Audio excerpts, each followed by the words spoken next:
Hello and welcome to my class.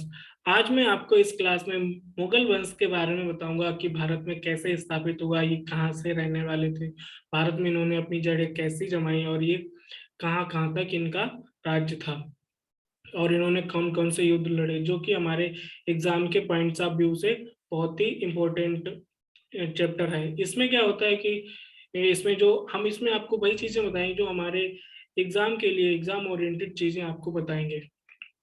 बहुत ज्यादा detail में नहीं जाके हम टोटल आपको जो एग्जाम के पर्सपेक्टिव से, एग्जाम के लिहाज से हमारे जो महत्वपूर्ण चीजें हैं वो हम आपके सामने लेकर आएंगे। तो जो मुगल वंश है, तो उसको जो मुगल वंश बोला जाता है। 1506 से 1707 तक जो है उसको हम मुगल वंश बोलते हैं। उसके बाद जो 1707 के बाद जो हमारा आता है और 1857 तक, इसको उत्तर मुगल काल बोला जाता है। इसको उत्तर मुगल काल। तो इसके बाद का जो भी ये रहता है, ये हमारा उत्तर मुगल काल हो जाता है। अब देखते हैं कि ये जो मुगल वंश है ये भारत में किस तरीके से आया। तो उससे पहले हम देख लेते हैं कि ये जो मुगल वंश के संस्थापक कौन थे, इनका इनके बारे में कुछ थोड़ा सा जान लेते हैं। तो मुगल वंश की जो संस्थापक थे, जिनकी मुगल वंश की जिन्होंने स्थापना भारत में की, वो थे बाबर। इनका पूरा नाम था जहीरुद्दीन बाबर। इनका जन्म 14 फरवरी 1883 को सरगना में हुआ था, जो अभी सेंट्रल मध्य एशिया में है, मंगोल की तरफ। और इनके पिता का नाम उमर शेख मिर्जा था, ये तैमूर के वंशज थे।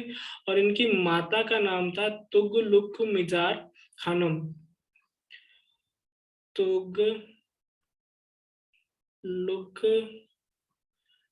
मिजार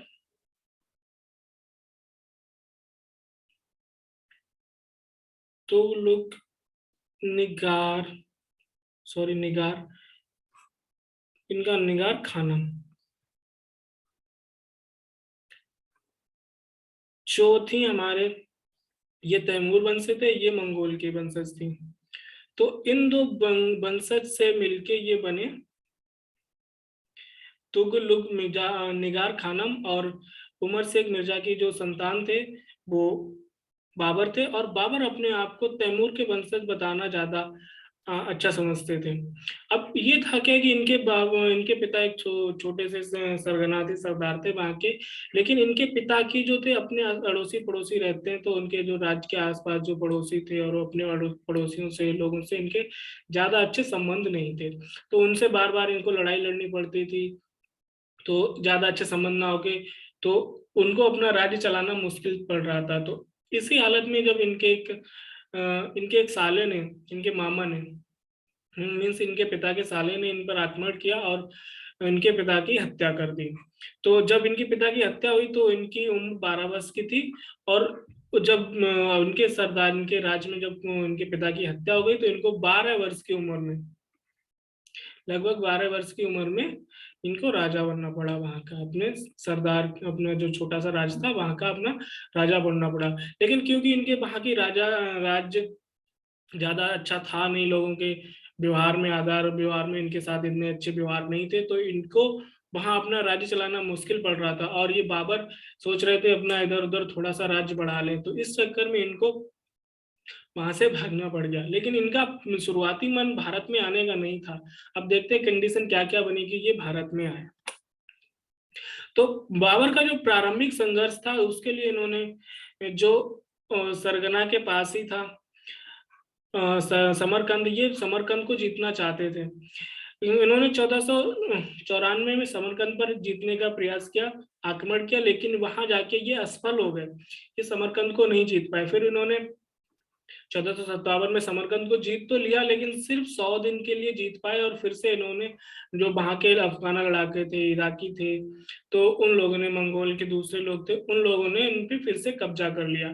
फिर उन्होंने 1501 में फिर से लड़ाई लड़ी समरकंद में और उसको जीता, लेकिन 3 माह के लिए लड़ाई लड़ी। लेकिन फिर दोबारा से लोगों ने कब्जा कर लिया। तो इनको वहां पे लग गया था कि हम बार बार समरकंद पे कब्जा कर रहे हैं और यहाँ मेरी दाल नहीं गलने वाली है।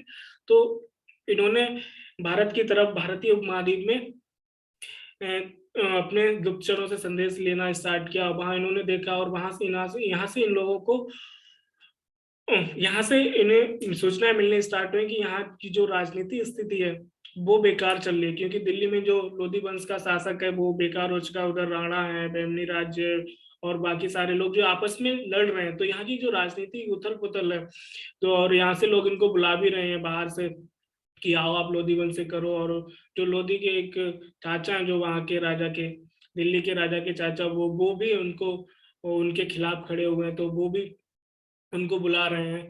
तो इस तरीके से यहाँ पे इनको बुलावा भी आ रहे थे, और इनको लगा कि इधर जीतना ज्यादा आसान है, तो इन्होंने 1504 में आए और काबुल और गजनी को जीत लिया। इसके बाद क्योंकि इनका कोई रहने का मनसा नहीं था, ये फिर वापस चले गए बाहर, वापस उधर अब अपने मंगोल की तरफ। फिर 1507 में इन्होंने पादशाह की उपाधि धारण की। इससे पहले जो भी थे इनके, जैसे पिता के नाम में मिर्जा लगा था, तो इनके पूर्वज अपने नाम के आगे मिर्जा लगाते थे, लेकिन ये बाद मिर्जा की उपाधि धारण करते थे। ये बाबर पहला शासक था जिसने अपने पादशाह की उपाधि धारण की। तो 1511 में एक बार फिर उन्होंने समरकंद पर आक्रमण किया, लेकिन आक्रमण किया और अधिकार कर लिया। और ये 1521 में इनको फिर से समरकंद को हार गया। तो इन्होंने आक्रमण, तो ये चाहते तो वही थे कि समरकंद पे रहें, जीते, लेकिन वहां क्योंकि इनकी दाल नहीं गल रही थी, इसलिए भारत में आ गए। अब क्या था कि यहाँ पे भारत के राजा इनको दे रहे थे, आमंत्रण दे रहे थे कि भारत में आओ राज्य, और यहाँ से आप इनको हराओ। तो भारत पर उन्होंने आक्रमण कहाँ किया? पहले इन्होंने 1519 में समरकंद के बाद, जब इन्होंने जब यहाँ से लौटने के बाद समरकंद के जब इन्होंने समरकंद को जीत लिया था, उसके बाद जब वहीं थे, तो इन्होंने 1519 में उन्होंने बाजार और भेरा को जीता। फिर ये वापस चले गए थे। इसके बाद 1519 में भी इन्होंने पेशावर को भी जीत लिया था, फिर भी ये वापस चले गए थे। और 1520 में बाजार और भेजा के पंजाब तक, सियालकोट तक इन्होंने जीत लिया। लेकिन इसके बाद इन्होंने क्या किया, क्योंकि इधर 21 में ये 3 युद्ध जो लड़े, ये तो इन्होंने आते थे लूटपाट के चले जाते थे, क्योंकि इन्हें समरकंद चाहिए था, लेकिन समरकंद इनको मिल नहीं रहा था। जब समरकंद में इनकी 1521 में हार हो गई, तो इन्होंने, इनको एक ठिकाना चाहिए था, एक अपना राज्य कहीं ना कहीं इनको स्थापित करना था। इन्होंने क्या किया कि वहां तो इनकी दाल गल नहीं रही, तो ये आके भारत में आक्रमण किया और पंजाब के अधिकांश भाग को इन्होंने 1524 में जीत लिया। इस तरीके से इनका जो भारत की तरफ रुझान, किसी बेबसी की वजह से भारत में ये आना स्टार्ट हुए।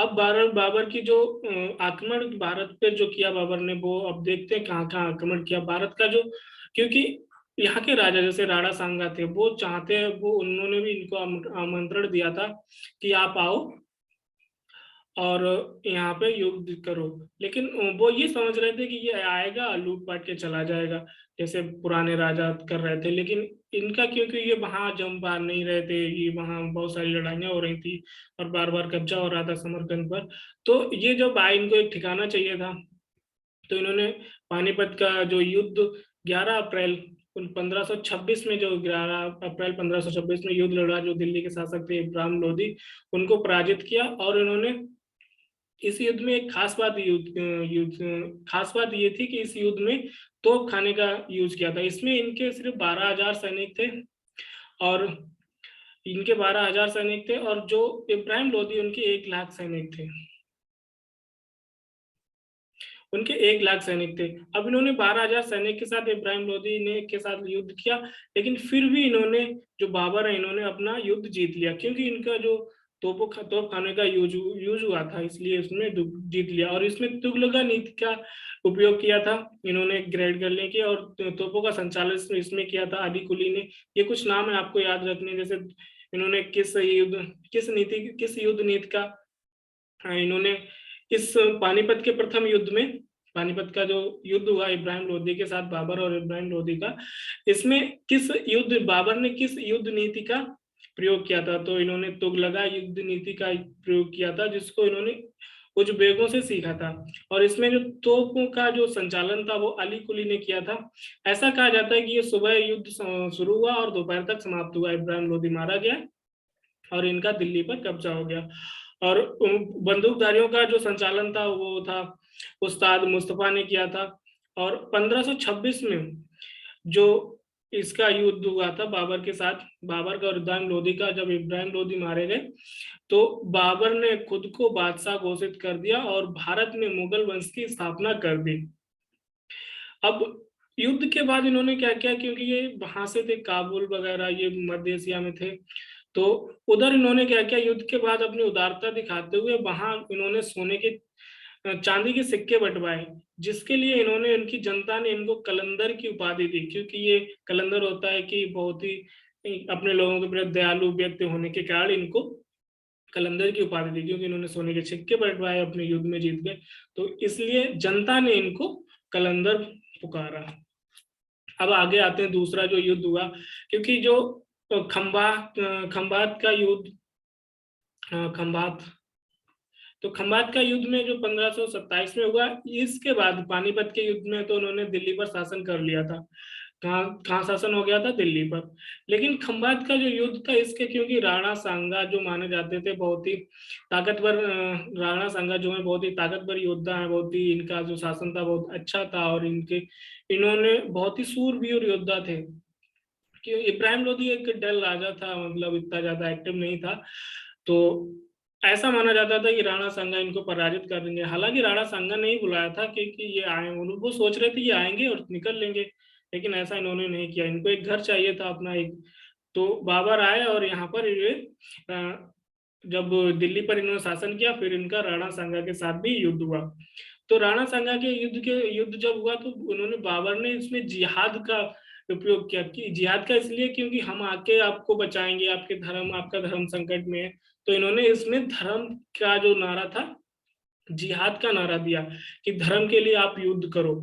तो इसमें इनकी जो राणा सांगा की प्रजा थी, उनको ही अपने पक्ष में ले लिया, क्योंकि ये एक बहुत ही भयंकर युद्ध हुआ था। इसमें इन्होंने जो राजपूत हैं उनके सिरों को काट कर टीला बना दिया था। तो उसके बाद जब ये युद्ध जीत गए, बहुत बहादुरी के साथ राणा सांगा लड़े और घायल जब हो गए, तो उनको वहां से हटा दिया गया, और इसके बाद फिर बाबर की जीत हो गई। इस युद्ध के बाद बाबर ने अपने आप को गाजी की उपाधि धारण की, जिसका मतलब होता है काफिरों को मारने वाला।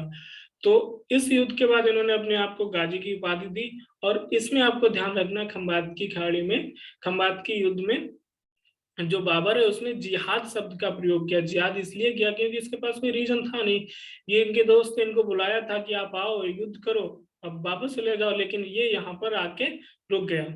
इसके बाद तीसरा जो युद्ध हुआ था बाबर का 1528 में, चंदेरी का युद्ध। इसमें मालवा और बुंदेलखंड की सीमा पर युद्ध स्थित एक महत्वपूर्ण व्यापारिक और राजनीतिक ये जो राज्य था चंदेर, इसमें था क्या कि जो राणा सांगा के एक सामंत थे, राणा सांगा के एक सेनापति थे, आप सेनापति मान लो या सामंत मान लो, तो वो यहाँ अपना शासन चला रहे थे चंदेरी में। जब राणा सांगा से युद्ध हो गया तो राणा सांगा हार गए, तो आप समझ सकते हो कि सबसे शक्तिशाली राजा हार गया। तो यहाँ से मुगल वंश के पैर जम गए, यहाँ पे मुगल वंश भारत में स्थापित हो गया।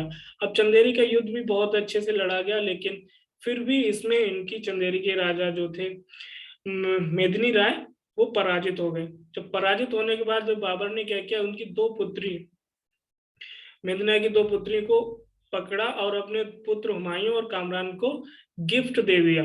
अब बाबर ने मेदिनी राय की दो पुत्रियों को, हुमायूं और कामरान जो उनके बेटे थे, उनको गिफ्ट के हिसाब गिफ्ट दे दिया। और इसमें भी इन्होंने जिहाद का नारा दिया, क्योंकि ये जिहाद के बगैर ये जीत नहीं सकते थे। यहाँ भी इन्होंने वही किया, राजपूते के सिर काट के एक टीले के रूप में लगा दिया, बहुत बड़ा टीला बना दिया, और यहाँ पे भी इन्होंने जिहाद का नारा दिया।